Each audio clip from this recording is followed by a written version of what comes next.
Surat Udhna Sonal industrial વિભાગ 1માં ખાનદેશ નામની hotel ચલાવતા માલિકે હપ્તો નહીં આપતા ટપોરીએ હોટલ માલિકના માથે બોટલ ફોડીને નાસી ગયેલ માથાભારે ટપોરીને ઉધના પોલીસે ઝડપી પાડી જેલના સળિયા પાછળ ધકેલ્યો હતો। ईमानदारी से धंधो करना पण खूब ज मुश्किल है। तू मुझे जानता है, मेरा नाम राजा बिहारी है, मुझे इस एरिया में सब जानते हैं और तू लंबे समय होटल चला रहा है और देर रात तक होटल खुली रखता है, इसलिए मुझे हफ्ता देना पड़ेगा। तो चालू महीने का 10,000 रुपया हफ्ता मुझे अभी दे, वरना तेरे को मार के काट के फेंक दूंगा।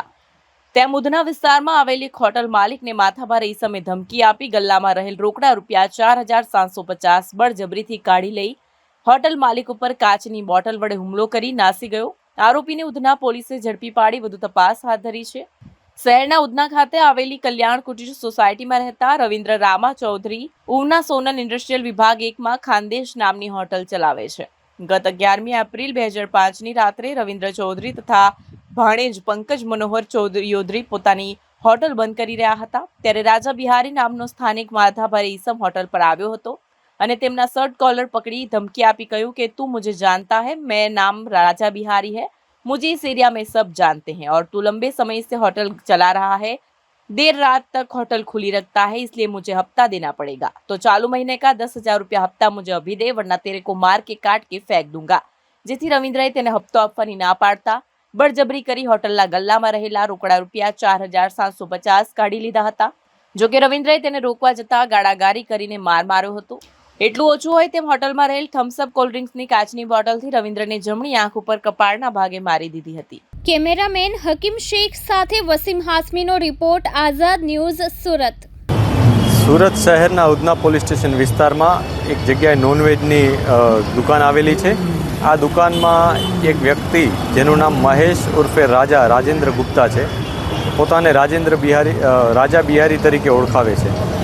એ જે વ્યક્તિ છે મૂળ યુપીનો છે, લોકોને હેરાન પરેશાન કરતો આવે છે, એટલે પોલીસે અવારનવાર એના ઉપર કાર્યવાહી કરેલ છે। આ જે રાજા બિહારી છે એણે નોનવેજની જે માલિક છે દુકાનનો એને એવી ધમકી આપી કે તારે મને દર મહિને 10,000 રૂપિયા આપવા પડશે। આ ઉપરાંત એણે એના જે કાઉન્ટર હોય છે એના ઉપરથી 4,700 જેટલી રકમ અંદરથી બળજબરીથી કાઢી લીધી હતી। જે બાબતને લઈ પોલીસે ગુનો નોંધી આરોપીની ધરપકડ કરી છે। જે આરોપી છે એના વિરુદ્ધ અગાઉ મર્ડર, મારામારી, પ્રોહિબિશનના ગુનાઓ નોંધાયેલા હતા। પોલીસે અગાઉ પણ એના ઉપર ખૂબ જ કડકાઈપૂર્વક કાર્યવાહી કરી અને 2 વાર એના ઉપર પાસાની કાર્યવાહી કરવામાં આવેલ છે। આ વખતે પણ પોલીસે ખૂબ જ ગંભીર ધારાઓ લગાવી જે મુજબ ફરિયાદીએ રજૂઆત કરી છે એ મુજબ કાર્યવાહી કરેલ છે। આ ઉપરાંત જે આરોપી છે એણે અન્ય કોઈને હેરાન પરેશાન કરેલા છે કે નહીં એની પણ અમે તપાસ કરી રહ્યા છીએ। આવી કોઈ પણ વ્યક્તિ આવીને અમને ફરિયાદ નોંધાવશે અમારી પાસે તો જરૂરથી અમે કાર્યવાહી કરીશું અને જે આરોપી છે એનો બીજો કોઈ ગુનાહિત ઇતિહાસ છે કે નહીં એ પણ અમે તપાસી રહ્યા છીએ।